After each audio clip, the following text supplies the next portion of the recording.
பெரிய காரியத்தை சிம்பிளா பண்ணிடுவாரு. நமக்கு தான் அது பெருசு, தேவனுக்கு அது பெருசே இல்லை. சவுலுக்கும் அவனோடு கூட இருந்தவர்களுக்கும் கோலியாத்து பெரிய பிரச்சனை. 40 நாட்களா அவனை எதிர்த்து நிற்க முடியல.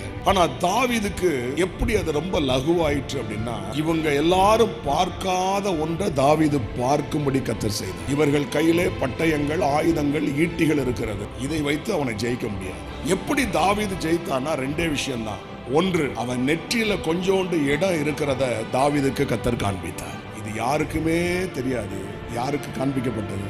தாவீதுக்கு காண்பிக்கப்பட்டது. அப்போ தாவீதுக்கு ரொம்ப எளிமையா ஆண்டவர் ஒரு ஆலோசனையை கொடுத்து அந்த கவன்கல்ல வச்சு கரெக்டா நெத்தில அடித்து அவனை வீழ்த்த ஒரு சின்ன ஆலோசனை கொடுத்த அதே தேவன் பெரிய பெரிய ஆட்கள் சாதிக்க முடியாததை சிம்பிளா செய்கிற கிருபை.